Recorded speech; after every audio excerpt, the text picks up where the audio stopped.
Okay, recording has started. Welcome to the March 1 edition of the Manhattan GMAT Study Hall. Today we're going to do sentence correction again, and we're going to focus on the use of the word "and" as a connector. Seems to be a recurring theme in a number of these problems. They like to use the word "and" in various contexts. So we'll be talking about that. All right, so what we got to start with is what we always have to start with. We need the rules, so let's just run through those. Let's try to do it sort of quickly. Submissions, please nothing too general, please nothing too specific, please no personal issues. Too general, we just can't, we just don't have, there's no way to answer those. Like if you ask us, how do I solve problems faster? That's like the whole test at once. So, any answer to that would be 100 pages long. This is the big issue that for most people submitting problems. If you have a really specific question about a really specific problem, then go to the forum, please, and post it. If you have a question about your own study plan or about your own scores or whatever, please do not do that here. Please do it on the general questions part of the forum. What we should see is something that is deep enough to be a study hall topic, but also specific enough to be a study hall topic. So intermediate depth tied into a more general question, if at all possible. So, the median in statistics is one example. This is another example. We've had a couple students submit this. This is a good submission. They gave a problem, maybe two, and they said, I want more understanding of what the word "and" signifies when it's a connector. So here we are. Again, no OG. We can't use OG problems. We really can't. So please don't bother because we will have to ignore them. Please don't submit single questions outside of a context because that's why we have a forum. So please post that in the forum. And then finally, please be polite. This is future business people here. This is the GMAT. So, one thing that's extremely important in business is to have impeccable etiquette. So, saying things like, I expect this, or, you should do this, then that's not okay, guys. Really not. Especially when, we're the professional and we're giving a product away for free. At least business etiquette is the minimum. I understand that sometimes these things are lost in translation, but even if English is not your language, if you plan on doing business in a country where English is spoken, then it's still just as important for you to learn these kind of unwritten rules of etiquette. So, please submit your requests in ways that are polite. That would be great. Otherwise, the only other thing that we need to say is please check for topics. There are something like 50 of these sessions in an archive at this point. So a lot of archive sessions. That means that a lot of topics have probably already been covered. We don't really want to be redundant, so please check the archive and see whether your favorite topic has already been covered. If it has, then please watch the video where it's covered, number one. And then number two, if there's any aspect of that particular issue that we did not cover, then please tell us what those are, and then we can cover them. Greatly appreciated. Okay, that's pretty much the rules. If you acknowledge those rules, please click on the smiley face icon. The smiley face icon is over there on the left. Please click on it if you understand the rules. Okay, there's a lot of you guys not clicking the smiley face. So, signs of life. Again, the smiley face is underneath the list of names over there. If you understand these rules, please click it. Okay. Again, if you just got here, the topic of today is the use of the word "and" as a connector in sentences. So what we are going to do is the usual. We're going to look at some examples and so on and so forth. When we do examples, please use answer buttons. The answer buttons are about to appear. There's your answer buttons. You should see them now. So please use these answer buttons to answer multiple choice questions. Please do not answer questions in the text box. Or what else you might see, a couple of exercises we're going to do today are yes and no. So I've changed it back to that. Let me show you that really quickly if you're new to this. Most of you are probably not new to this, but just in case you are, for yes, no options, I will change the screen to look like that, where you'll have a yes or a no kind of thing. It'll be my responsibility to switch back and forth between these different schemes. So when we do yes, no, or right, wrong type questions, you'll see this instead. So that's what should be on the screen right now, because we're going to do a couple of yes, no type options first. So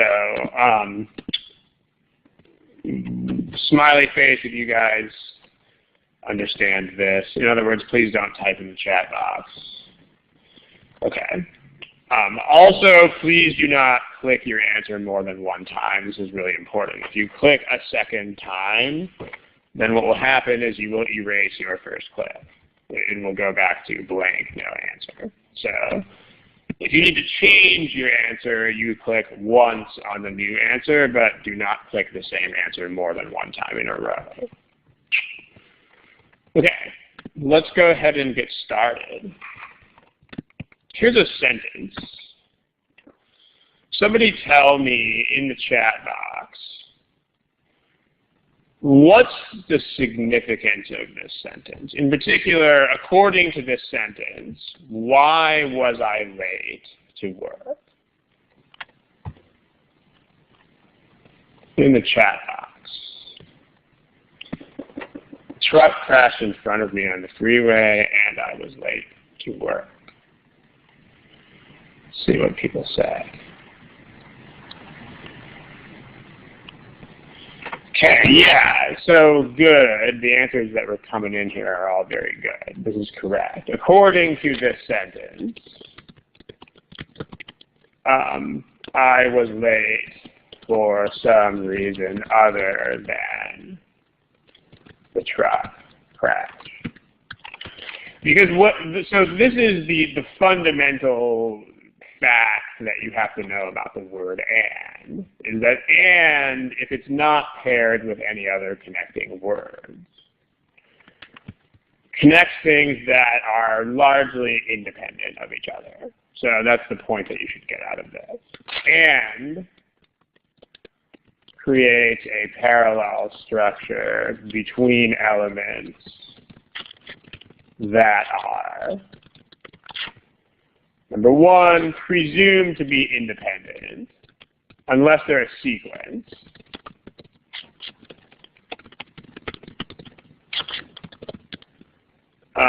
And then equal in priority or importance. And even like you're allowed to use "and" when events are in a sequence, but even if they're in a sequence, there's still kind of this idea that they're kind of things that are independent in sequential order. So if you have, like, here are a couple more examples of this. If you say, I like apples, grapes, and bananas. This is not a sequence. This is three separate foods that I like, presumably with the same priority. So, three separate foods I enjoy. I don't eat a lot of fruit, but it's a sample sentence. Three separate foods that I enjoy with presumably comparable levels of enjoyment. If I say something like, we ate last night, we ate dinner,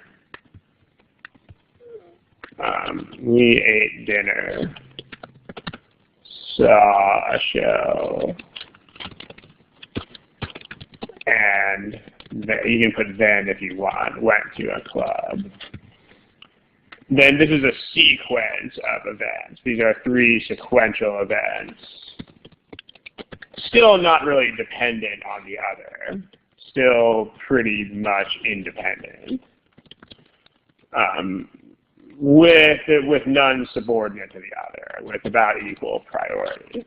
So this is the way that you use the word and. So this sounds pretty simple, and it is pretty simple. The challenge, though, is the fact that this is not the way that people talk. That's the point.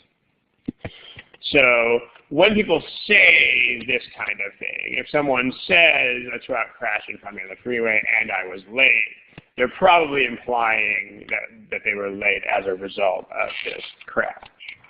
But what you need to know is that when you encounter this kind of thing in a written sentence, then that's absolutely not the case. So smiley face if you guys understand these examples, these preliminary examples. Okay, if you have any questions, feel free to type them in the chat box. Okay, I only saw 4 or 5 smileys, so let's try that again. Please click on the smiley face if this makes sense.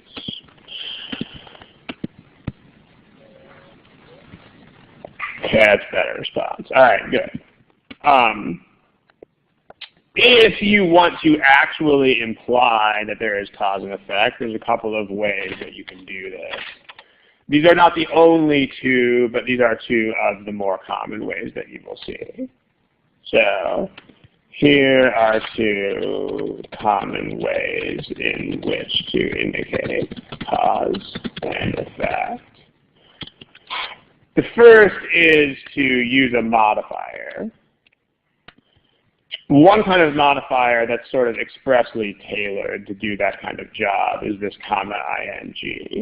This is not the only thing that comma ing does, but one of the important roles of comma ing is to signify a proximate or causal relationship between the main clause and the modifier. So a truck crashed in front of me on the freeway, comma, making me late to work, signifies that the truck, by crashing in front of me, the truck made me late. So that this is actually a cause and effect type of situation. Or you can use and as long as you pair it with another connector that signifies cause and effect.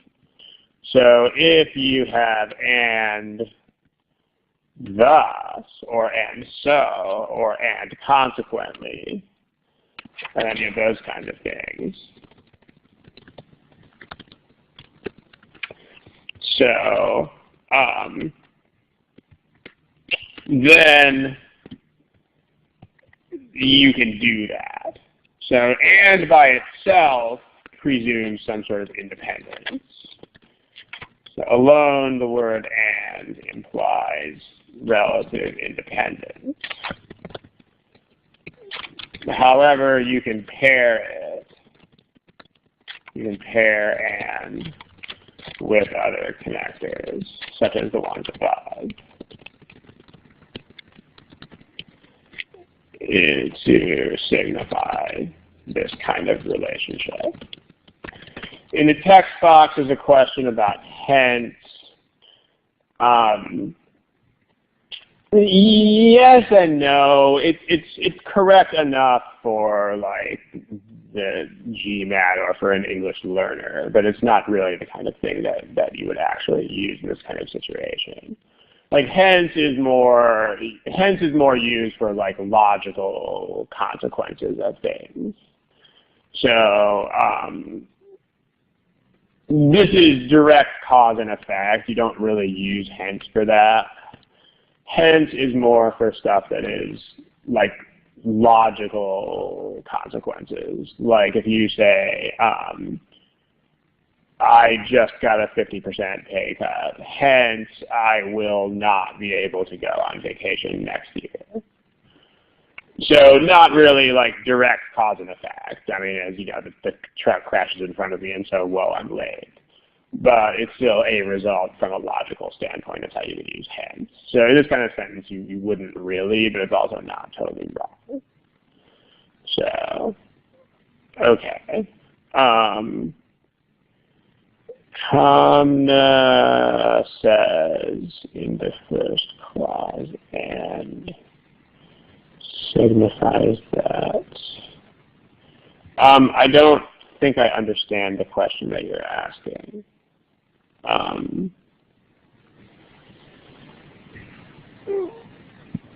don't think I understand the question, Kamna.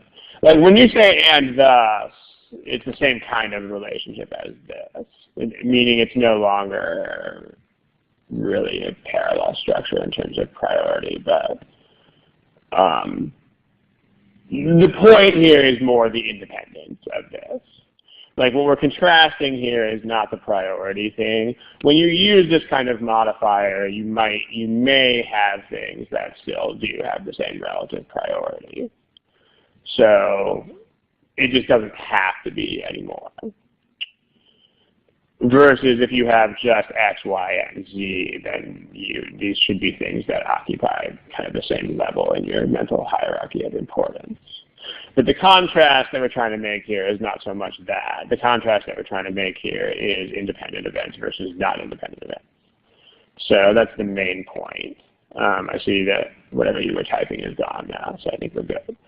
Okay, any other questions? Please type them in the chat box. Otherwise, we will move on. Okay, let's move on. So here are 4 sentences. What we're going to do with each one of these sentences is the following. This is not 4 multiple choices. This is 4 separate sentences.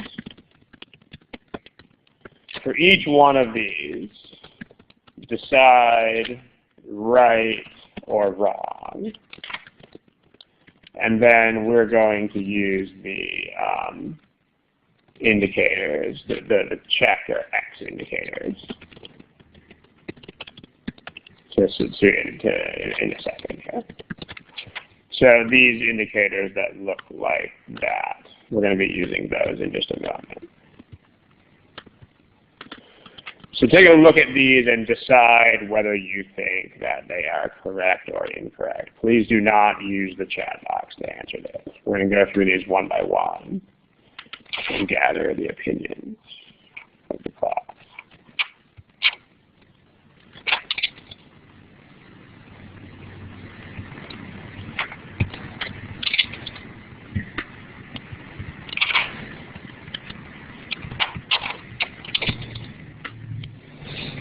Okay. Please don't put check marks yet because there's 4 examples, guys. So you can't answer them all at once. Okay. Let's do this one at a time. This one. If you think this one is correct, go ahead and click the green check. If you think that it's incorrect, go ahead and click the red X.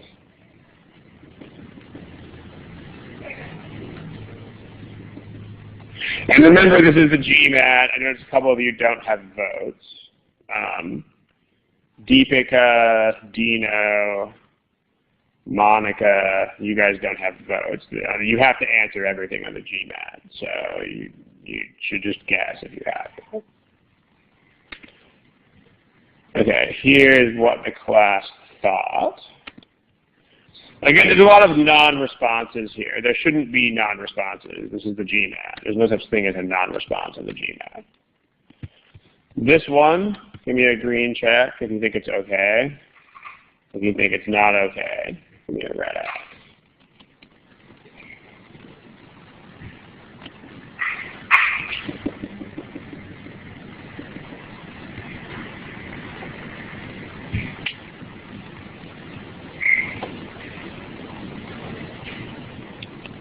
If you are Lanesh or Monica or, yeah, Lanesh or Monica, you got to answer the question. Okay, here's what the class thought. So one of the non-responses is me, and there's a couple other people with technical difficulties. Let me go ahead and kill the non-responses from that. Just a sec here. Okay, so that's your class ratio of rights and wrongs. How about that one? Go ahead and click red X or green check.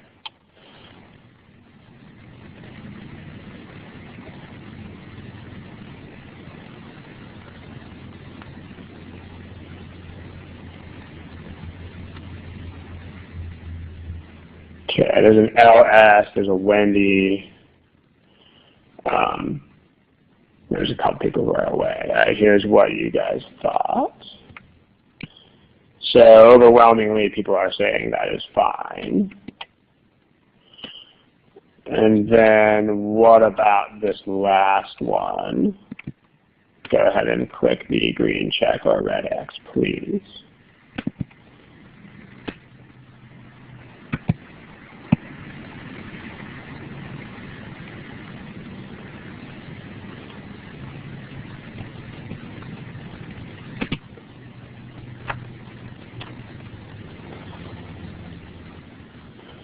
Okay, Wendy, Deepika, we're still waiting on you guys. Wendy. Okay, so here's what the class thought. All right, so let's talk about the first. Let's talk about the last two first, I guess, considering that we have a great deal of agreement about these. So let's take these onto the next page and let's discuss. So let's split the page in half. So overwhelmingly, the class was correct about these bottom two. So let's go ahead and start the discussion with those. In the bottom two sentences, the ideas are devouring the lunch, gulping down the drinks, and falling asleep. So 3 ideas, 3 actions in this sentence. The first is devouring the lunch. The second is gulping down the drinks. And the third is falling asleep. Somebody tell me something about these 3 actions. I know it's a very vague request, but can somebody characterize those in a way that is important?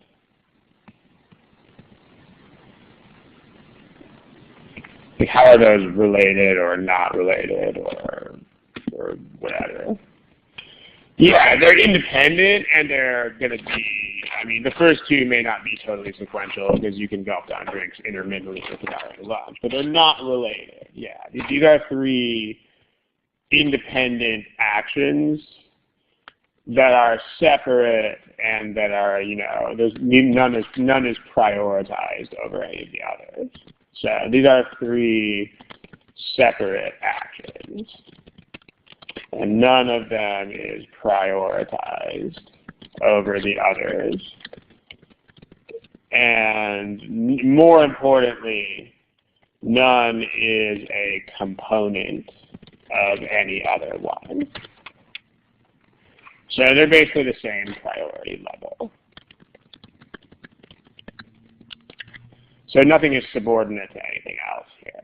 So therefore, what we need to have here is a parallel structure. And the third sentence, which is the first in this group, has a parallel structure. And the fourth sentence, which is the second out of this group, doesn't have one. So devoured, comma, gulped, comma, and fell asleep. So this is a correct parallel structure. This isn't. I mean, this is written as a modifier, and it shouldn't be. So in other words, that much of this is written as a modifier. That doesn't make sense because it doesn't modify anything. So grammatically, that's a grammatical structure that is legitimate, but remember that grammar doesn't exist until you know what you're supposed to be saying. So you can't judge whether that grammatical structure is right until you figure this out. So those are not supposed to be a modifier. Like the orange things here are written as a modifier. That doesn't make sense. Because they don't modify. I mean, remember what modify means. Modify means that you have to actually tell me more or give me further description or additional information about something.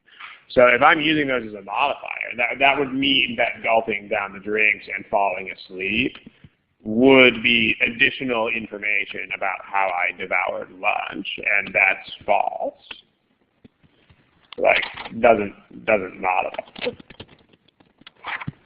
So smiley face, if this makes sense. I mean, again, from a purely grammar standpoint, that sentence would be fine. But remember that there's no such thing as a purely grammar standpoint. That's the whole point here, is that there isn't a purely grammar standpoint. Okay, now let's go to the first two. As far as the first two are concerned, we were very split. We had close to a 50-50 judgment on these, but there were a number of people who thought that both of them were fine. So they're not both fine. Let's look. So there's three actions in this sentence. Let's talk about what they are. The three actions are devouring the lunch, crunching, and burping. So what is the relation among these actions? Like what do they have to do with each other? Someone tell me something about these three actions in the chat box. Give me some information about how they are related, please.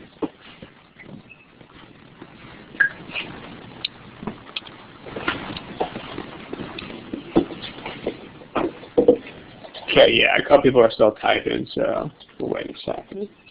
Yeah, crunching and burping, this is not three separate actions. Like, crunching and burping is a description of how Ron devoured the lunch. So, I mean, and you do have to use a little bit of common sense when you do this. Like, you can't make objections like, what if that was totally separate crunching? You know, like what if Ron was walking through the snow and his feet were crunching? Well, you can't really do that. And you have to be like, what is the sentence clearly intended to mean if it were delivered to you? And these are descriptions of devouring the lunch. So it doesn't make sense to put these guys in a parallel structure because they're not supposed to be parallel. Like these two are further description of my devouring the lunch. So they should be a modifier. They should not be a parallel structure because it's not X, Y, and Z. It's not let me tell you three different things that I did. It's one thing that I did and let me tell you more about how I did it. So this is a parallel structure, and that's precisely what makes it inappropriate, the first example. It doesn't convey the information that it's supposed to convey. But in this case, you actually want to have a modifier. So the modifier usage here is legitimate because it's actually a modifier. Like if you think about what this sentence is saying, this is further description. These two descriptions are more information. I mean, you know, it's kind of weird to use the word information for something so trivial, but this is more information about that. So it's additional description. So notice again, as usual, the intention is everything. I mean, there's no such thing as grammar alone. Like, you can't judge grammatical structures until you know what message they are supposed to convey or intended to convey.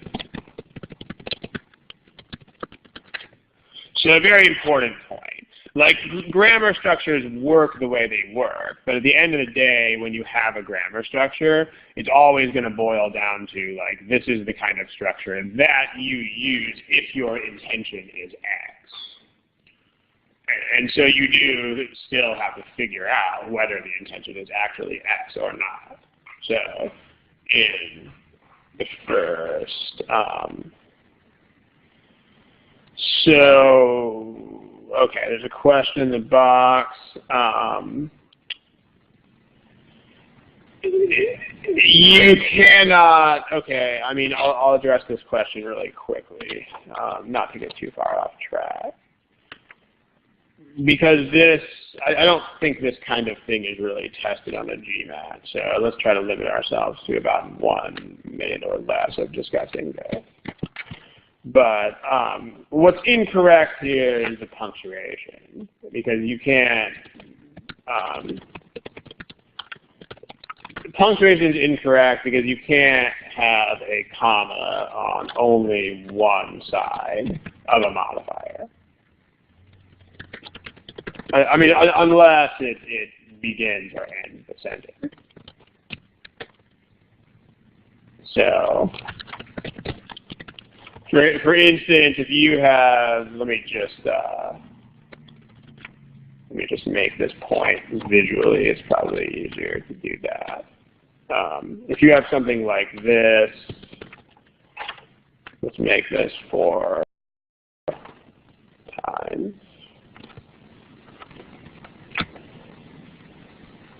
Why is this taking so long? Okay. Let me space these out. So if you have something, if you have this structure with a modifier in the middle of a sentence like this, where do you put your commas is the question. Well, I mean, the point is that a modifier is either enclosed by commas or it isn't. So if you have something like this, then that's fine. And if you have something with no commas, then it's also fine. But these constructions in the last part here are not okay, unless the comma comes from somewhere else. So the real problem here is that you don't have a comma after that. If you put a comma here, it would make sense if you didn't think that the burping was connected to eating lunch. I mean, that would still be weird.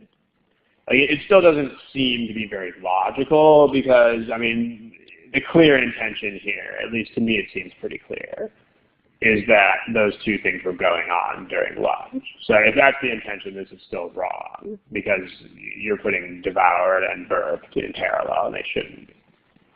But if you thought it were logical to regard the burping as a separate and independent action, then it could work if you put a comma there. Doesn't seem okay to me from the meaning standpoint, but there it is. Okay, let's return to these. So let's not get too far off track with this kind of stuff. So, like, 'cause right now let's try to stick with the point of the study hall here. The modifier can contain two. The short answer to your question is that it could do either. It depends on context. It could be both, or it could be the nearest one. Depends entirely on the context. The short answer, Xerxes, is yes, because here we have a correct sentence that does just that. So, all right. Are we okay with these 4 examples? Smiley face if we're okay with these 4 examples. If there are questions that are directly relevant to these four examples, please type them in the box. If you have questions that are not directly relevant, please save them.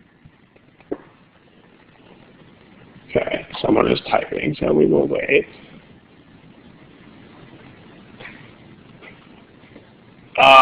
If I don't understand what sentence you're talking about. If you write out the construction that you're saying would be incorrect, I could tell you. In the meantime, let's move on. I mean, actually write out the sentence that you have in mind. I don't want to be connecting dots here. So write the sentence that you think would be incorrect, and I'll tell you whether it's incorrect. But actually write it out. Okay. In the meantime, let's move on. Okay. Remember, guys, when you answer the questions, please answer them with the answer buttons. That's these. So you should see these appearing right now. Do not type answers in the chat box. Do not click twice. Let's do a problem. Yeah, Xerxes, that's definitely wrong. That's not a legitimate construction. You can't just slam two verbs together like that. Okay, that's why words like and exist.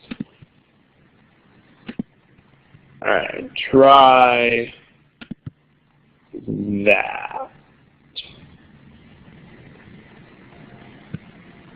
Remember to please use the answer buttons.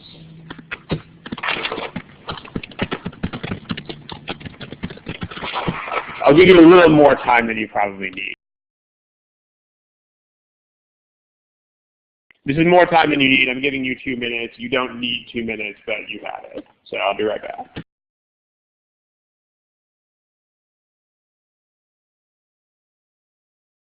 We should definitely be done with this one. Okay, we don't have any non-responsive, so good. Here are your class responses. The one thing listed as a non-response is me. So let's talk about the sentence. I mean, remember that, okay, just to review, what's the very first thing you should find when you read a sentence? And I don't know if find is the right word. What's the very first thing you should get or understand? It should be the meaning of the sentence. What does this sentence mean? Like, what is the intention of the sentence? And remember that you might have to use a fair amount of common sense here. So, like, you do need to reject interpretations that don't really make much sense. So, tell me about these two things. Let's talk about mining heat from the Earth's interior and doing this. Like, someone tell me about those. Notice right now they're connected by the word and. Let's have a little conversation about that. Does that make sense? Chat box. Does it make sense to put an and there? It doesn't. Let's see if somebody can explain why not.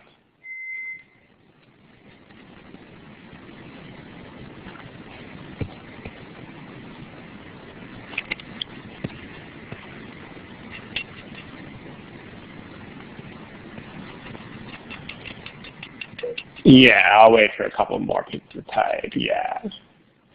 Right, okay, Kurt, so I like the way that Kurt worded this, so Kurt, I'll put yours on the board. And then I'll put another response on the board, and we'll talk about this. Because this is fundamental that you guys understand this kind of stuff when you approach these problems. Kurt is on point here.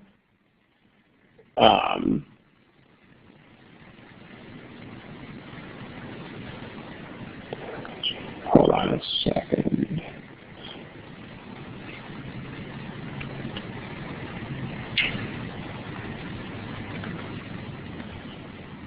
Okay. I'm having technical difficulties here. Hold on, sorry.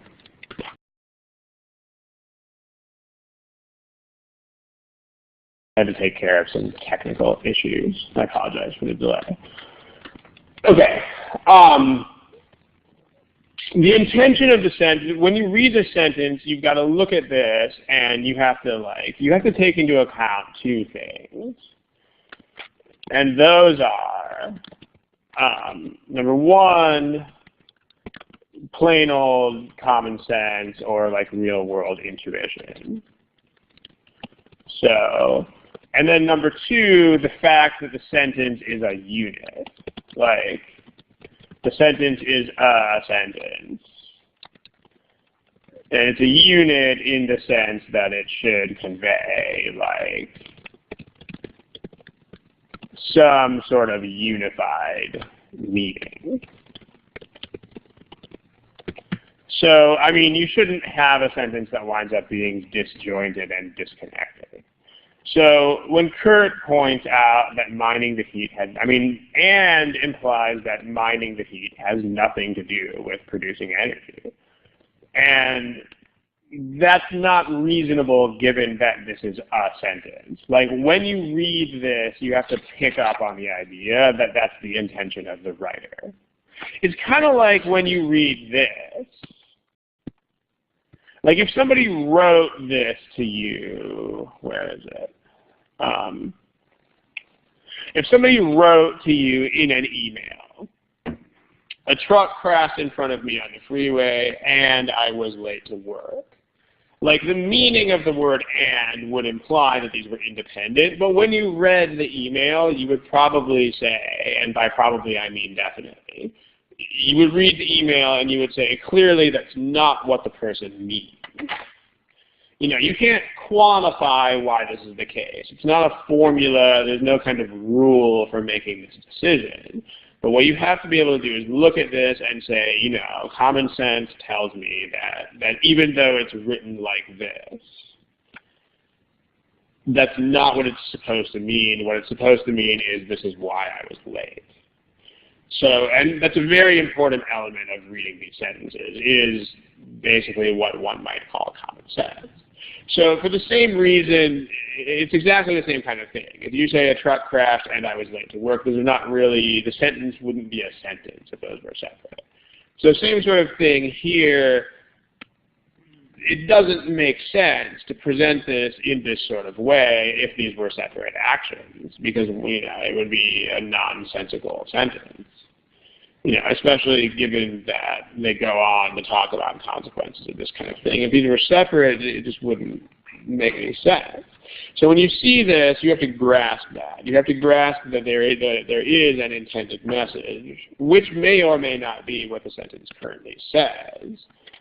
And you have to understand that that's the, like, this isn't, at the end of the day, the second interpretation is not the common sense interpretation of those words. So, like, think about the sentence involving, think about the sentence with the freeway. I mean, you could, you know, from a cold logical standpoint, you could say that is, you know, oh, those were two bad things that happened to me on that day. But that's not what the person would mean. So, and this is not something that you can, there's no formulaic way to figure this out, but Kurt is right. You need, and a lot of other people in the chat box are also right. You need to pick up on this meaning. So, you know, there's a human reasoning element here. And it's not something that you can boil down to any sort of rules. So, you don't want and that is A and B are therefore gone. So that's it for this theme. I also want to note that you can actually solve this entire problem by the use of parallelism. So let's just quickly touch on that. You can solve this entire problem by using parallelism. Because generating electricity in heating factories are parallel ideas. Like, there are two separate and equal priority consequences, which are heating and generating electricity and heating homes. So those need to be parallel. Let's see how well these sentences do in the parallel department. So the ones that are left, generating and to heat, that's not okay.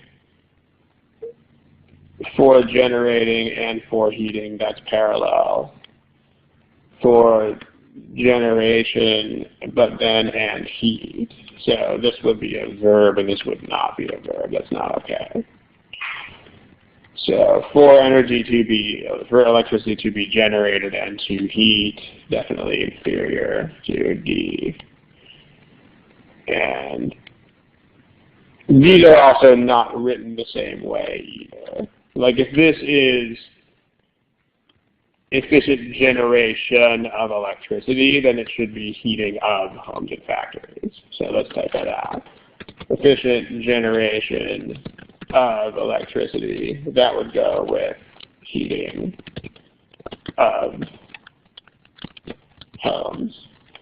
Versus if it's just heating factories and homes,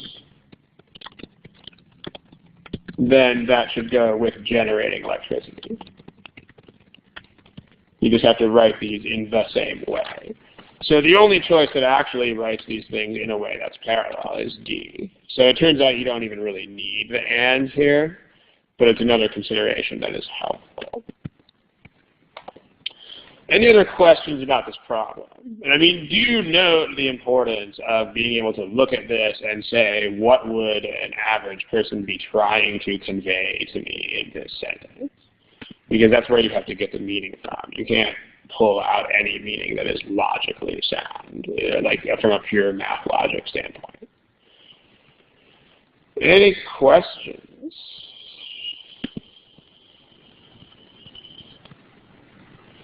Okay, Kurt says, besides meaning, what other things should you be looking for in the first read? You really should not be looking for anything else actively.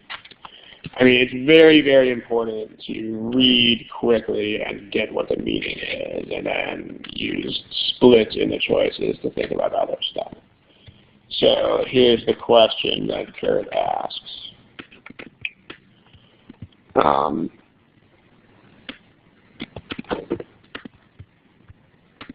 Okay, so when you read, you should just first read. It should have the following qualities. It should be fast, because you are not, absolutely not picking through and trying to find errors. Very, very important. Don't do that. Because if that were a skill set that you had, then you would not need help. If you could go through and pick out errors cold, then you would not need any help in sentence correction in the first place. So you're not doing that. You should get the meaning. And if anything is blatant enough that you notice it while reading quickly, then use it to eliminate. If not, then wait until you see splits in the choices. So, I mean, J, it depends. I mean, meaning is tied in with parallelism. So, because when things are supposed to be parallel, that's part of the meaning. So that includes, like, should these be, like, including what should be parallel.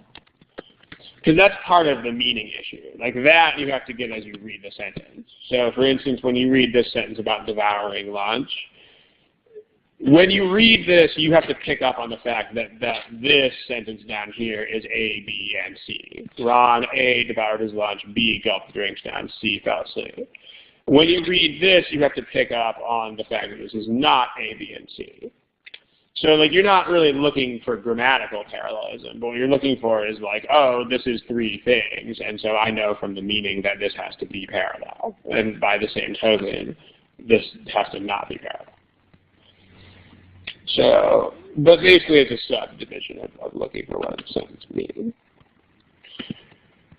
All right, there's one more question being typed. Let's really try to move on here soon, but let's see what this question is.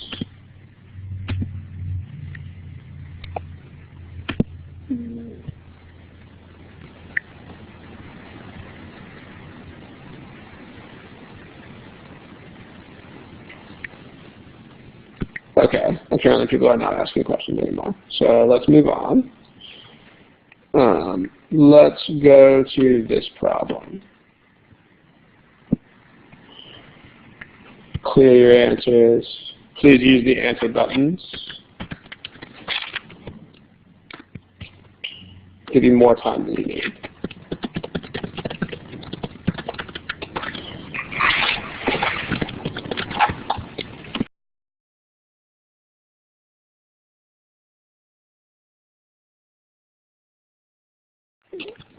Okay, let's pick something. It's been a long time, and there are still a lot of you guys with blank answers. So let's pull the trigger, please. I'm looking at you, Deepika. I'm looking at you, Xerxes. I'm looking at you, Prop. Let's pick answers, please. That means like pronto. Please pick something.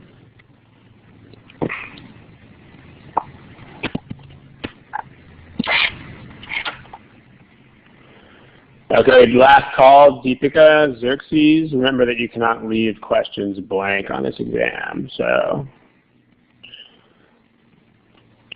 Okay. Deepika is terminally shy today. Let's post your statistics. Okay, here's what you guys picked. Let's look at this issue of and again. But first let's run through and get what do we mean. So what is the relationship between this blue part and this reddish part? What's the relationship? Go ahead and tell me in the text box, please.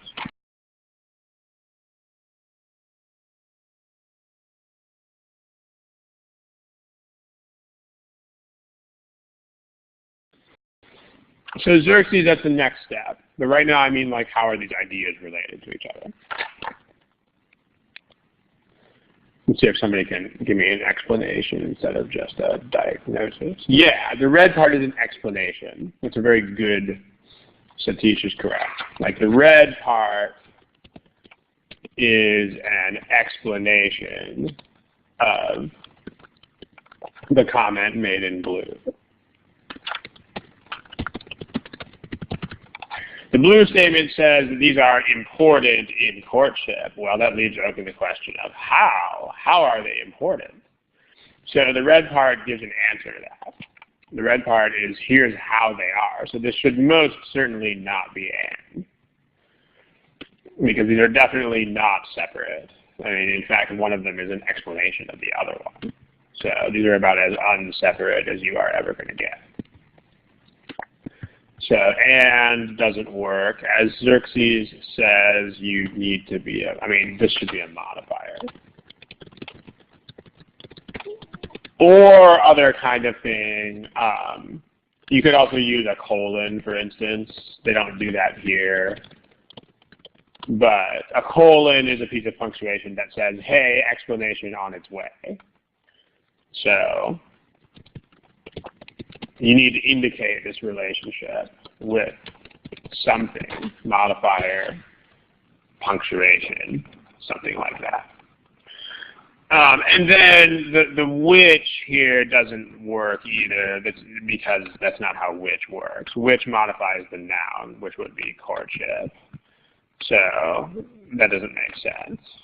If you don't know how to use which, you can refer to our books where they talk about basic modifiers. but this which is assigned to courtship here. That's nonsense.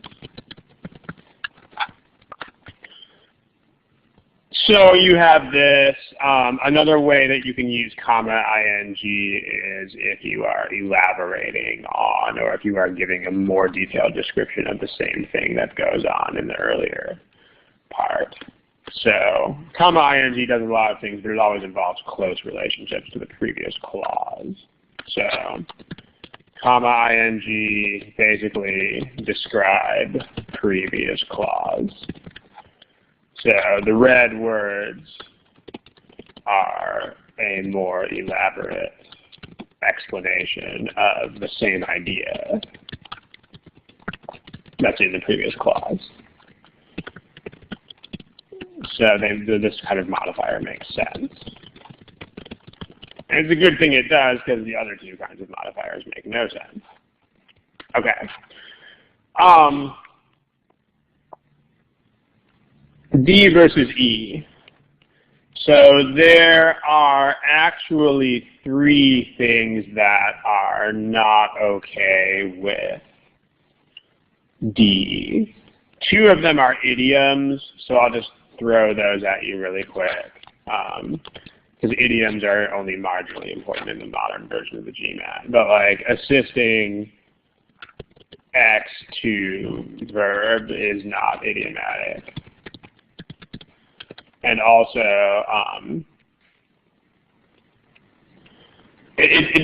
not only is it not idiomatic, but it's also not the right idea. Because the hydrocarbons don't help them taste themselves. So, if assist them to do this was an idiom, which it's not anyway, it would mean they help the flies do this, which is also the wrong meaning. Like you have flies that taste them, and hydrocarbons help those flies do this. So that's a double problem there. There's also those doesn't stand for anything here, and that's the problem. Because it is from other species. So others already means other species. So let's write that out in distinguishing their own species from other species.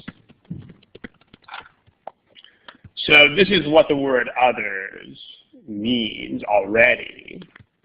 So there's no role for those of to play.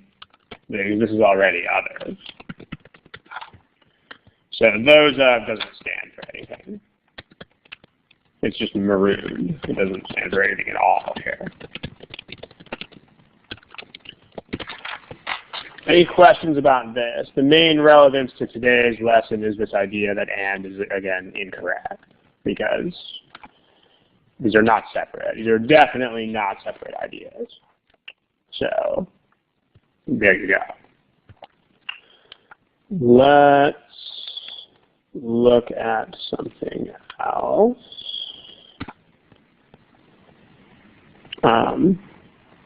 Someone's typing a question. Let's wait and see what that question is. Hopefully it won't take too long.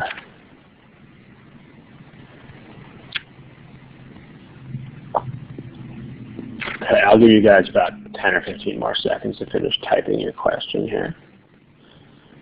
So,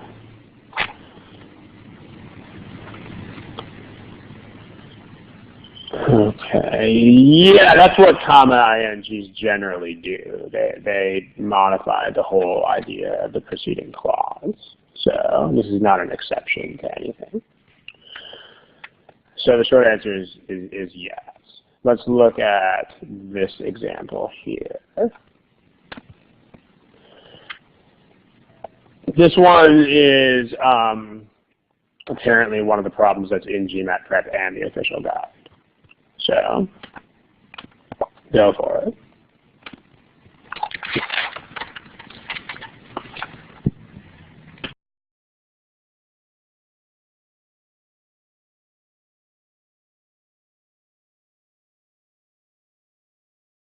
Okay, we got one or two people with no answer, so please go ahead and pick one.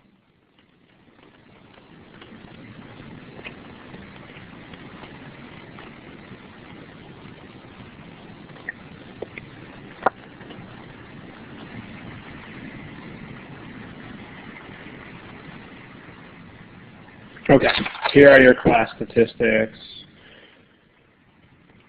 Let's look. So this one was very nicely done.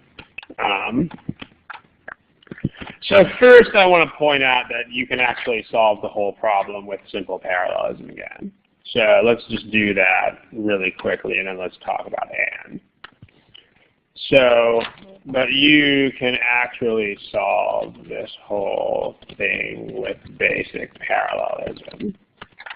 So the second clause has either blank or blank. So if we call this x and we call this y, then x and y have to match. So, I mean, you can actually use that to solve the whole big thing. So let's take a look. In A, the part that's labeled is, it's the words that are after either and the words that are after or. Like, there's absolutely no ambiguity about this. Like, you need the words that are following those signals. So the words that precede those signals don't make any difference. So, if there's any questions about this, you should see the May 13th, 2010 study hall if you have any questions on that kind of thing. So in choice A, the words after either are from the sandstone, but the words following or are just the schist. So that's incorrect. It's not parallel.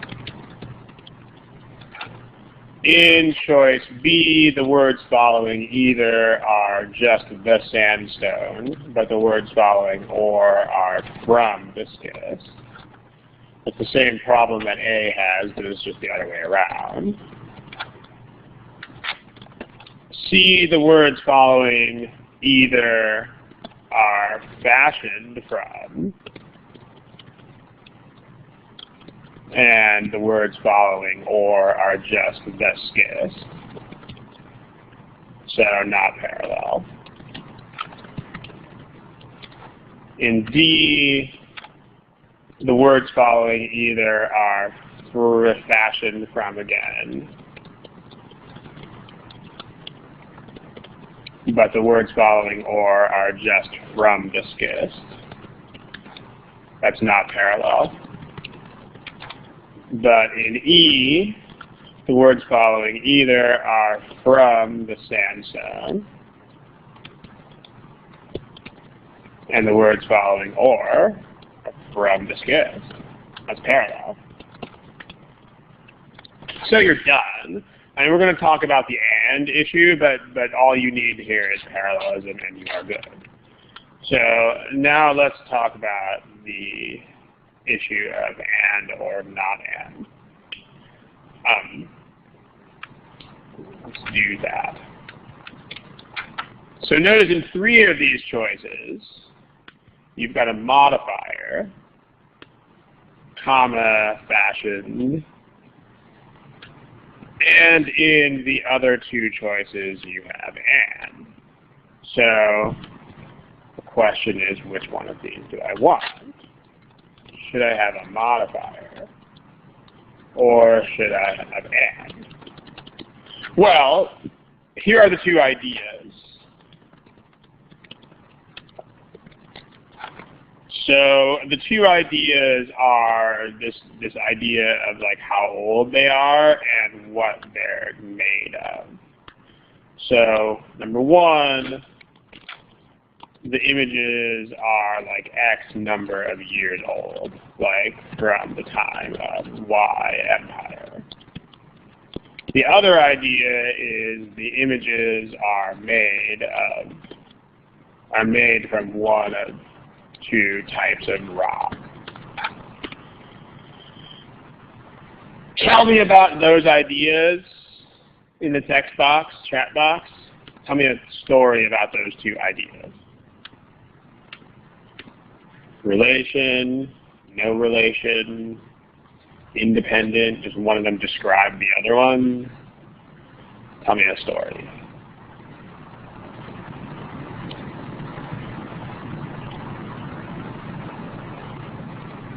People are shy today. Tell me about these two blue ideas. Yeah, the two blue ideas are absolutely independent of each other. So the modifier is inappropriate. So A, B, and C are all incorrect for that reason as well. Because there's no modifying going on here. So eliminate A, B, and C. Should be parallel.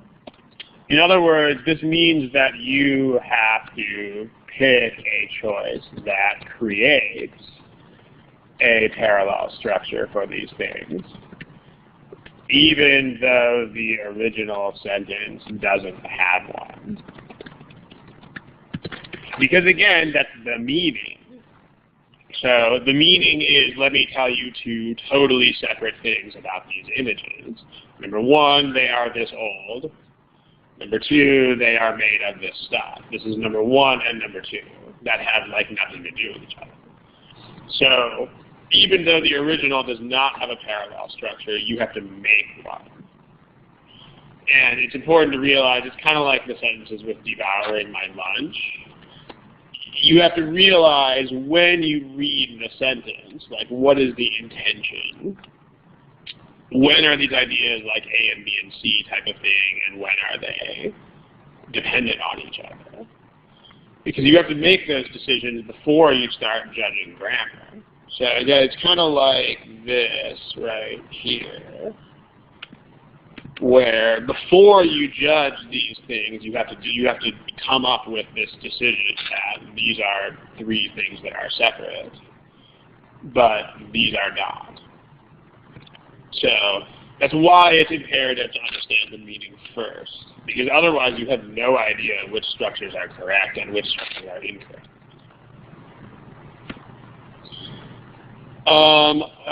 Xerxes, I forget what an appositive is. In general, I'm not really good with grammar terms. I actually don't remember what that means. But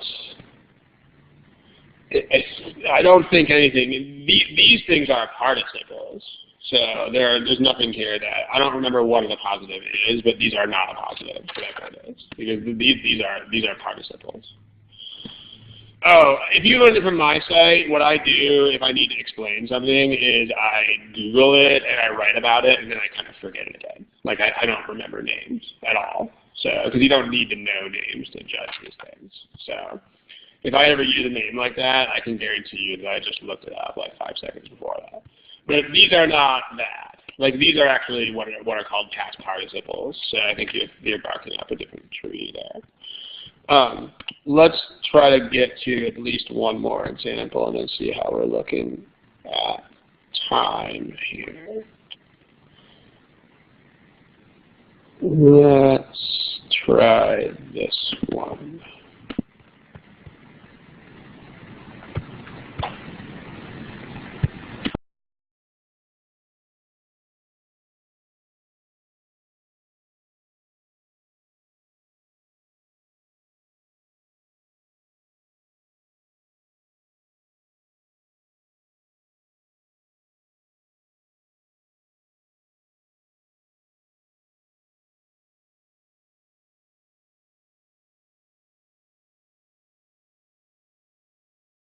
Didn't load?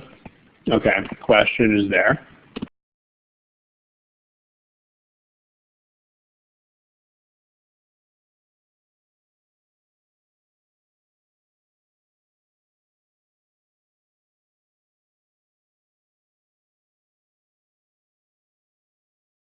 Okay, same technical difficulties again. Let me know if you guys can hear me. Can you guys hear me? Okay. I got logged out for a moment there. I apologize for that. Okay. So let's put your statistics on the board here. Here are your results.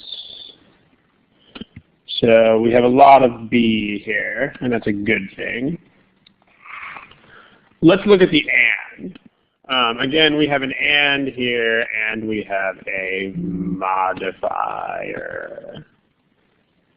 an array of modifiers here. But let's look at these two ideas again. So what are the two ideas that are connected? Well, it's two things that the programs let families do. So it lets them, number one thing that it lets them do is be able to move into new housing. Or just move into new housing. So I mean, it's depending on which choice you pick. And then the other idea is to apply part of the rent to a later purchase. So these are not, these are separate.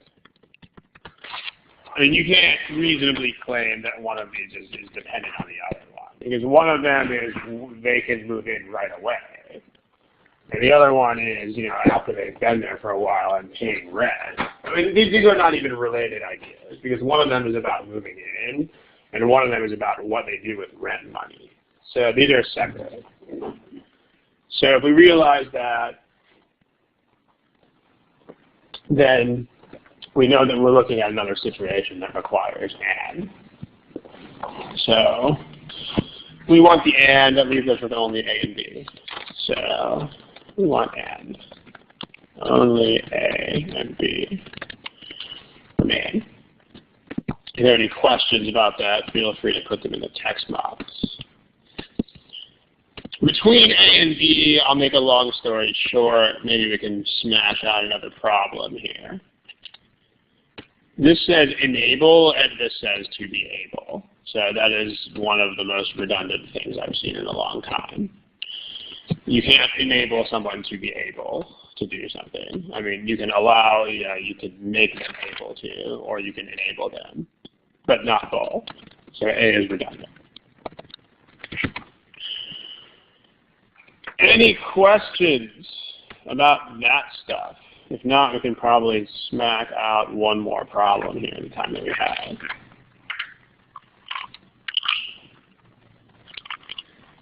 Any questions? Nobody has questions? Okay. Let's go ahead and try to bang out one more problem here then. Let me find one for you guys.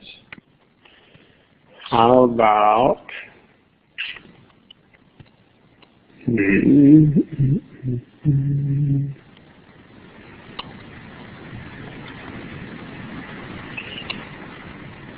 okay.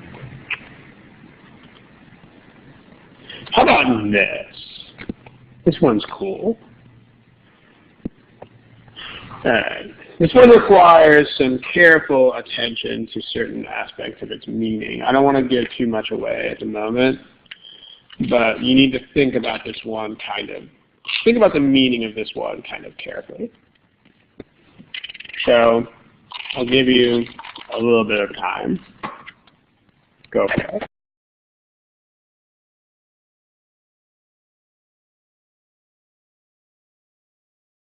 A couple of you are without answers, so please pick something. Thank you.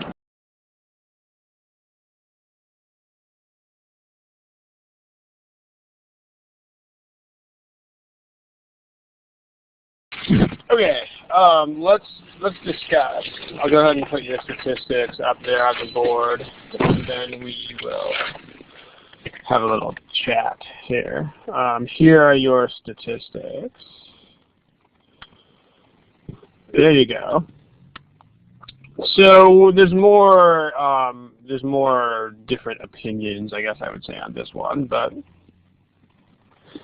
let's talk.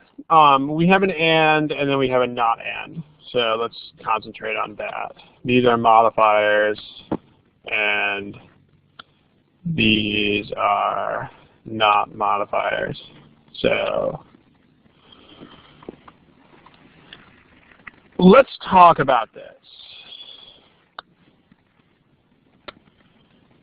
The meaning of the sentence here. We have two things that we're connecting. We're connecting, number one, it will publish the books. And then number two, sell the books. So will it publish in order to sell? In other words, these are not independent. So you would want to use a modifier. Or are they going to publish and also sell? In other words, viewed as independent. So you would just not use a modifier and you would use a parallel structure. In this case, for once, this is honestly a good question. This is like, which one of these should we use? This is not obvious this time. So, does anybody have any insight into this?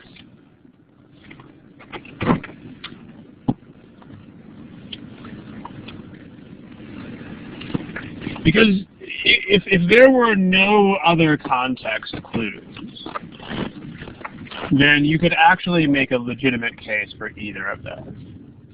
Like if there were no context clues, you could definitely say that they were publishing the books in order to sell them. But you could definitely also say that they were just, that the company was going to publish the books and also sell the books. So we do have to make this decision. I mean, we have a parallelism also, so maybe we don't have to make this decision, but we very possibly do have to make it. So let's see if someone can figure out a criterion by which we can make this decision.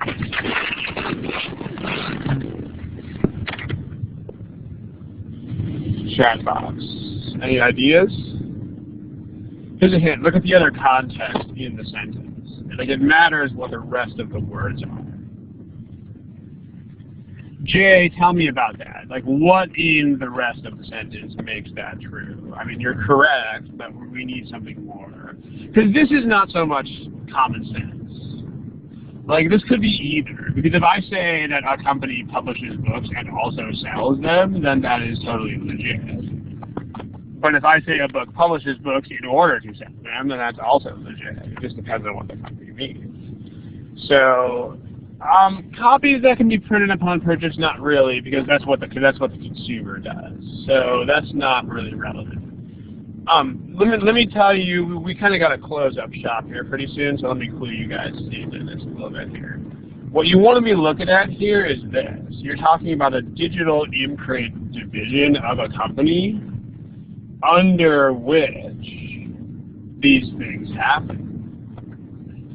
So it's a digital imprint division. What that means is it's the company, it's the part of a company, it's the division of a company that makes digital materials. So for that reason, it doesn't make sense to have selling the books as a separate parallel act, because a digital imprint division wouldn't do that. Like, that's not what that kind of division of a company would do. So instead, a quote, digital imprint division, unquote, would only do one of these things. So, it's having a little bit of trouble typing here, so bear with me. A digital imprint division would not do both. So, that's what lets us make the decision. The decision is that this company publishes them, and then they are things to be sold later by some other division of the company, most likely.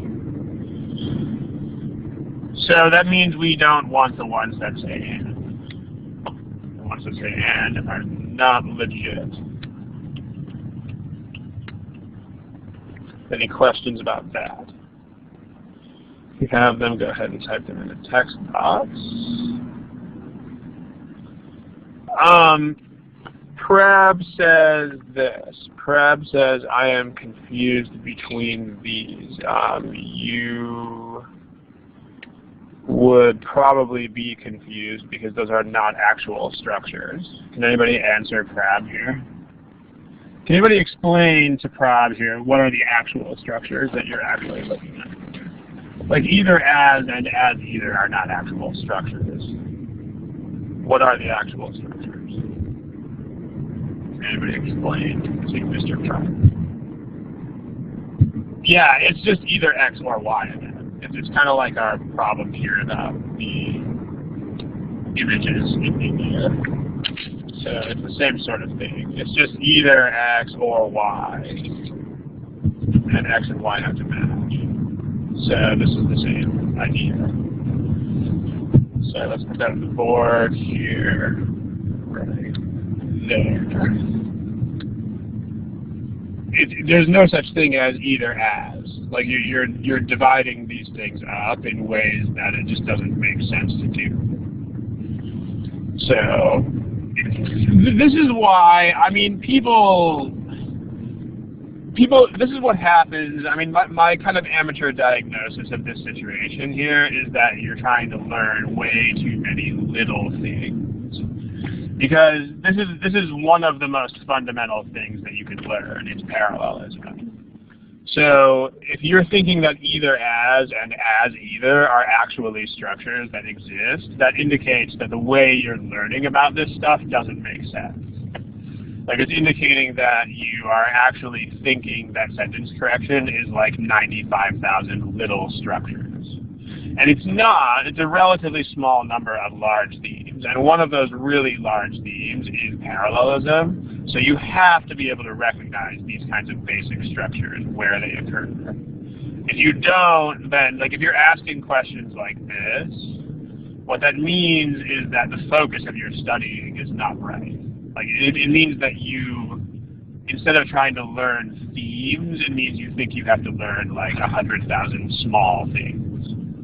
And if that's your approach, then you're going to find sentence correction very, very hard. I mean, it's just either X or Y again. And you're just playing a matching game. So let's see what happens with the matching game here. Well, in A, this is just electronic books. And that's downloadable copies, so A is parallel. In B, this is as electronic books, and this is just downloadable copies, so B is not parallel. We've already eliminated the other choices, but let's see how they do. Either is followed by electronic books, or is followed by as downloadable copies. That's incorrect. It's not parallel. In D, either is just followed by electronic books, or is followed by as downloadable copies. That's also not parallel. And in E, either is followed by books, or is followed by downloadable copies, so we're fine. So only A and E are parallel in this case. And E we've eliminated already because it uses and where it's not supposed to.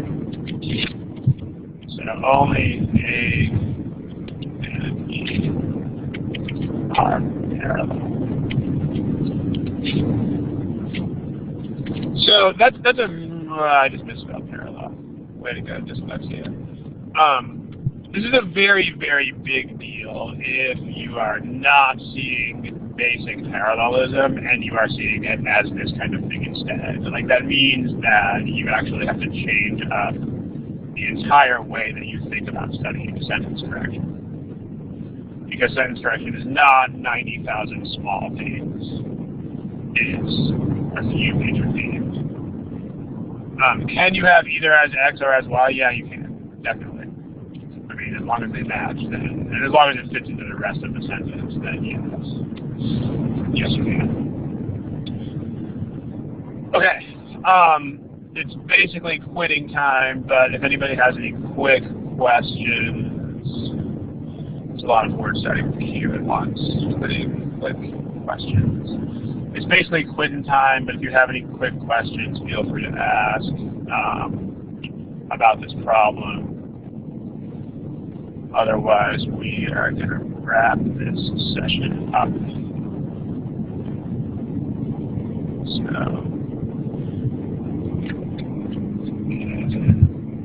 see one or two people typing. So let's see what that is.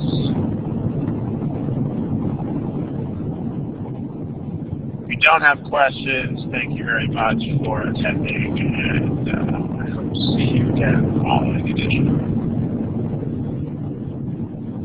But I mind recapping again why we ruled out and. Yeah, it's a theme we've been talking about in this lesson. I mean, and would imply separate tasks. So, like, and would imply the second of these.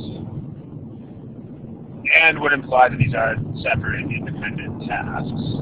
Publish to sell, or publish to be sold, means that this is the intention of publishing them and that they're not independent. So the way to make that decision is to realize the sentence is about a printing division of a company. It's not about a printing division and a sales division. It's just about a printing division. So this interpretation doesn't make sense. Alright, gotcha. So I think we're on the same page. Anything else that is super fast, please ask. The finishing touches on the session. I'm going to go ahead and kill the recording. Thank you guys for attending. Hope to see you again in 2 weeks' time on March 15th. And it's recorded to be posted in a few days.